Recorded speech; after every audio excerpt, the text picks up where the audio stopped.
Continuamos en Soluciones, estamos hablando sobre el grupo social CESAP. Les invitamos a que participen con nosotros con todos sus comentarios a través de nuestra cuenta en Twitter, @solucionesgb. Y estábamos hablando un poco, bueno, de la filosofía, de por qué orientarse hacia las comunidades. Hacían énfasis ustedes en la necesidad que hay de formar a las personas para que se empoderen, para que sean corresponsables de todo lo que sucede, digamos, en su entorno y para que comiencen ellos a ser esos motores que generen el cambio en esas comunidades donde habitan. Decíamos que, bueno, este es uno de los principales problemas que tenemos en el país, pero ¿qué lo motiva? ¿La apatía de la gente o la falta de conocimiento sobre qué hacer y cómo hacerlo? Yo creo que hay una creencia que nosotros nos hemos hecho y no sé de dónde, pero a donde quiera que vayas, la gente dice, es que aquí la comunidad es muy apática. Y resulta que empiezas a indagar y la historia organizativa que tiene esa comunidad es impactante. Digamos, desde que muchas veces, pues bueno, ocupan un terreno, terminan organizándose para lograr los servicios públicos, logran construir sus casas, etcétera. O sea, hay una capacidad organizativa que las propias comunidades quizás ni siquiera han tomado conciencia de esas mismas capacidades que tienen.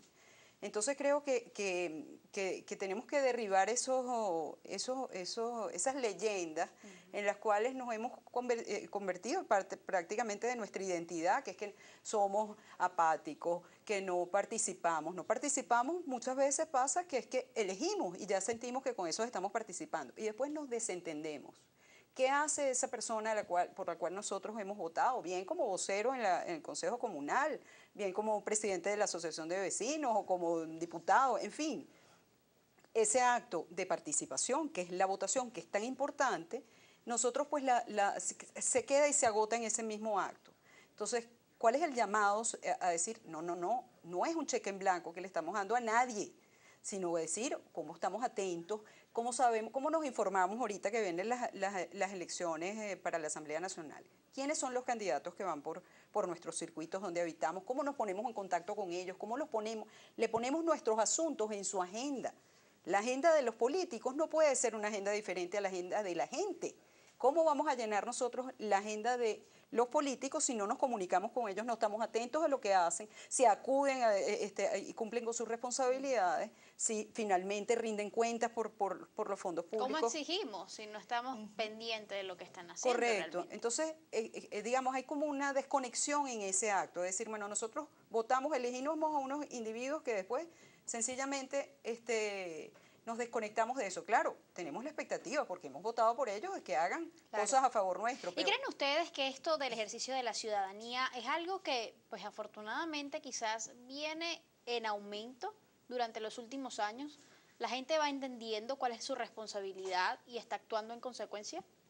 Sí, creo que todo el esfuerzo organizativo bueno, primero que hizo Cesar en sus inicios de formar organizaciones de mujeres, jóvenes, campesinos, educadores populares, y en los últimos años la gente va entendiendo y ese es un resultado positivo. La gente está haciendo propuestas, la gente está queriendo, aunque a veces, como decíamos antes, asiste solamente, pero por lo menos tiene la intención de informarse, que quizá en otras épocas no era. Claro, con la situación que estamos viviendo en el país, cada vez es más difícil esa asistencia, esa participación, porque estamos en miles de otras cosas que nos limitan o que a veces nos ocupan el tiempo, como el abastecimiento, etcétera. Pero creo que los espacios del ejercicio de la ciudadanía poco a poco se han ido multiplicando y las personas han ido entendiendo Qué esa bueno. necesidad, Luego de afortunadamente. 40 años, ¿a dónde está llegando el CESAP hoy en día en el país? ¿Cuál es su alcance? bueno, hoy día somos 18 organizaciones que están asociadas al Grupo Social CESAP. Somos 18 organizaciones que nacieron del propio seno del trabajo de CESAP en el interior del país. No solamente en el interior, sino también organizaciones que abordan asuntos temáticos. Por ejemplo, Acción Campesina trabaja todo lo que tiene que ver con el desarrollo rural, los programas que tienen que ver con justamente investigación social. El Centro de Investigaciones Sociales, CISOR, se ha dedicado justamente son una referencia nacional para el tema de investigaciones, especialmente investigaciones estadísticas, pero también de otras problemáticas en el tema social. Y bueno, poco a poco hemos ido abarcando territorialmente ámbitos, pero también temáticamente distintos ámbitos. Hemos Ok. abandonado uno, hemos tomado... ¿Cuáles han tomado? Bueno, indudablemente que en los últimos tiempos hemos trabajado todo el tema del desarrollo microempresarial, ha sido un área de mucho aprendizaje, mucho crecimiento dentro de la organización, el tema de trabajar con los emprendedores, cómo podemos darle formación a los emprendedores que puedan justamente asegurar que su iniciativa, sus ganas de lanzarse, de tener un negocio propio, prospere y tenga éxito. ¿Hace cuánto comenzaron con ese programa de desarrollo microempresarial? Bueno, microempresarial quizás ya tendríamos más de 15 años, pero con este otro tema, bueno, que eso tenía también formación, asistencia técnica para los microempresarios. Claro. El tema de los emprendedores quizás tiene menos tiempo, más bien 7 años. Y en ese trayecto, pues bueno, también ha ido creciendo ese programa que actualmente está en el estado de Anzoátegui, con varias iniciativas en el estado de Anzoátegui, en el Tigre, el Piritu Barcelona mismo. Entiendo que han tenido apoyo además de EmpreRed para la formación. Sí, EmpreRed es un programa de Banauge, que es una de las asociadas del Grupo Social CESAP, y uno de los patrocinantes más importantes de EmpreRed es Chevron. Chevron, esta petrolera, digamos, que ha decidido que su programa de responsabilidad, uno de sus programas de responsabilidad social en Venezuela, estrella para ellos, tiene que ver con motivar el emprendimiento popular en el país. ¿Por qué creer en el emprendimiento popular? Bueno, porque yo creo que también desde el punto de vista cultural hay que ver que nosotros somos un pueblo muy creativo, muy osado muchas veces, tomamos riesgos, no nos da miedo. De hecho, las estadísticas nos revelan que somos uno de los países con más alta incidencia en emprendimiento en el mundo. Lógicamente que cuando vas más en detalle te das cuenta que ese impulso, ese emprendimiento inicial, no siempre se sostiene en el tiempo. Claro. Y ese es donde nosotros entramos a entender, bueno, ¿por qué no se sostiene en el tiempo? ¿Por qué al primer obstáculo lo soltamos? Pero no solamente en términos de los emprendimientos económicos, los emprendimientos sociales también. Tener 40 años es todo un acto de valentía. Y son 40 años además que se resumen en este libro que ustedes pues publicaron, entiendo, el año pasado, hablando justamente sobre esa trayectoria que ya tiene 4 décadas en nuestro país, hablando pues de todas sus iniciativas y los alcances más importantes que también han tenido. ¿Qué rescatan quizás entre las cosas más importantes de estos 40 años? Rescatamos todo lo que ha sido la posibilidad de poder animar procesos organizativos que, como te indicaba antes, han sido a lo largo de varias temáticas: salud, vivienda, microempresa, trabajo juvenil, trabajo con mujeres. También rescatamos la participación social y el protagonismo que la gente ha demostrado en estos años, y el desarrollo de capacidades, porque uno de los programas bandera que siempre ha tenido CESA y es pilar de su actuación es la formación comunitaria.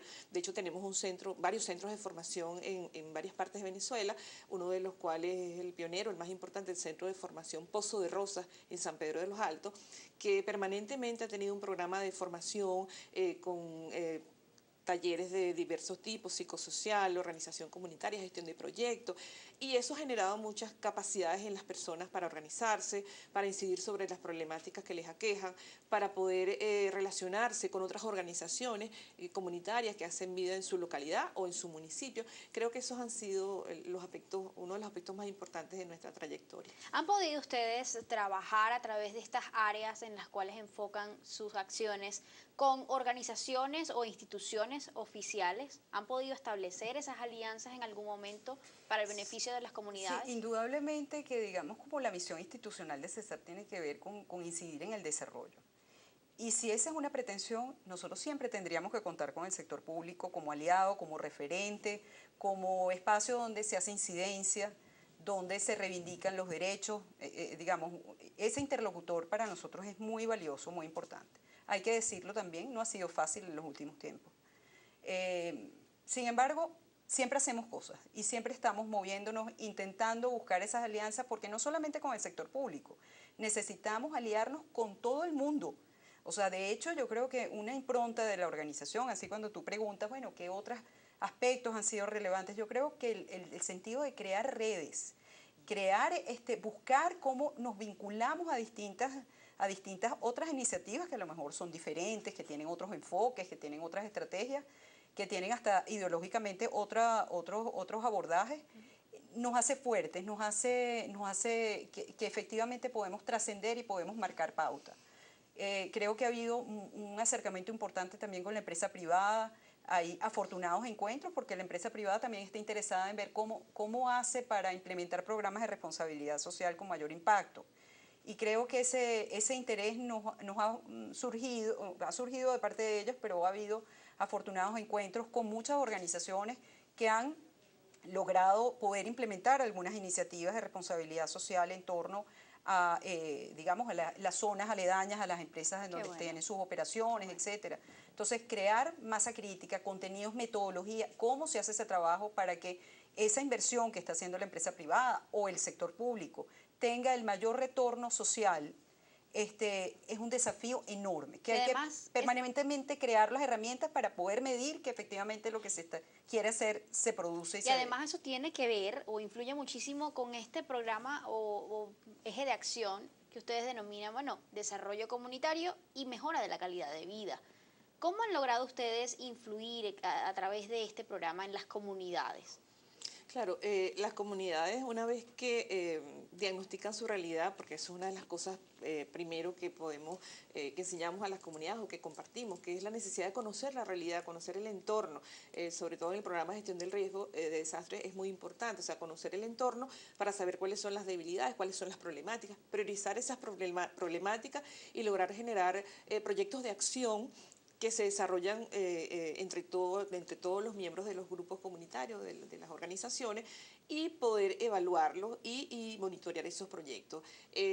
Hacemos también que la gente pueda visibilizar cuál es la efectividad de las políticas públicas en sus municipios, en sus comunidades, a través de observatorios, por ejemplo, de políticas públicas, que miden un poco cuál es la efectividad de los servicios públicos y de los servicios básicos, cómo están llegándole a su sector, en qué medida ellos pueden contribuir para poder vigilar esos servicios y esas acciones que se desarrollen en los municipios y que sean más efectivas y que puedan realmente mejorar su calidad de vida. O sea, es como dar herramientas a las personas para que las personas logren monitorear cómo está su nivel de vida respecto a las políticas que está implementando y que no son solo, como decía Diana, responsabilidad del gobierno o de otros, sino que también son responsabilidad de la persona. Eso es muy importante. Algo que me llamó bastante la atención cuando estuve documentándome sobre la organización fue ver cómo en ese aspecto formativo ustedes también abordan, digamos, la parte individual. Ustedes se enfocan muchísimo en lograr esa evolución y ese crecimiento personal, sin lo cual pues es prácticamente imposible estimular o proyectar ese progreso de la comunidad en sí. ¿Cómo lo hacen y hacia qué puntos en específico se orientan allí? Yo creo que es muy importante eso, destacar que el centro de todo es la persona.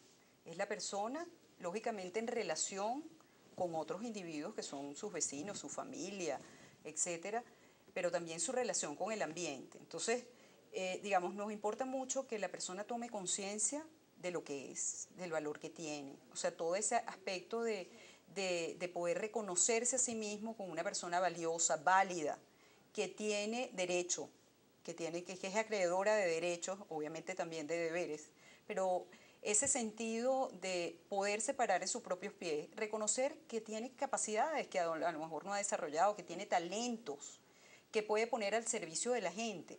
Yo creo que ese es un proceso de alguna manera sagrado, el poder acompañar a la gente en ese proceso de autodescubrimiento, de decir, oye, de verdad, yo valgo, yo puedo, déjame, ¿cómo salgo de este problema? Déjame encontrar las claves en lo que soy y también en lo que soy con otros, porque yo creo que también ese es el otro factor, o sea, importa que la persona se autorreconozca, pero también que trabaje lo que es el vínculo con todos los otros vecinos, de manera que esa acción pueda tener un carácter también más ciudadano y no solamente individual, pero creo que das en el clavo en reconocer que solo a partir del autorreconocimiento de mis capacidades, mis potencialidades que a lo mejor no he desarrollado, es donde está la clave de muchas de estas disparadores para generar proyectos transformadores en el ámbito que sea. ¿Y eso es fundamental para ejercer ciudadanía? Sí, por supuesto. Es fundamental sentir que que se es protagonista y que se puede incidir sobre las situaciones. Y yo quería decir que hemos estado trabajando mucho en el logro de la resiliencia, que es una palabra muy importante ahorita, porque cómo se crean capacidades para enfrentar la realidad y poder superar esa realidad y salir fortalecido. Y la resiliencia del venezolano está probada que es muy alta, y cada día nosotros trabajamos para favorecer esa resiliencia, dando esas herramientas y esas posibilidades que la gente tiene de poder mejorar y transformar sus condiciones sociales y de vida. Hay un programa muy interesante, quizás probablemente uno de los más recientes, pero quizás el que le da también mayor valor agregado a toda esa labor del Grupo Social CESAP, que es el programa que tiene que ver con el área de reducción de riesgos de desastres. ¿Qué están haciendo? ¿Cómo lo hacen? ¿Y qué han logrado? De eso hablamos al regreso. Tenemos que hacer una pausa, pero les leemos antes estos comentarios que nos llegan a través del Twitter. Pascual Dienio nos dice: en mi comunidad, por más que hago por ellos, me clasifican de no hacer las cosas de corazón y ellos no lo hacen, solo critican. Otra persona por acá, María Camacho, nos dice: agradecida del CESAP por los conocimientos adquiridos en los 90. Quiero regresar para participar en el taller organizacional social. Sobre cómo participar y cómo pues tener la ayuda de este grupo social hablamos también al regreso. Ya venimos.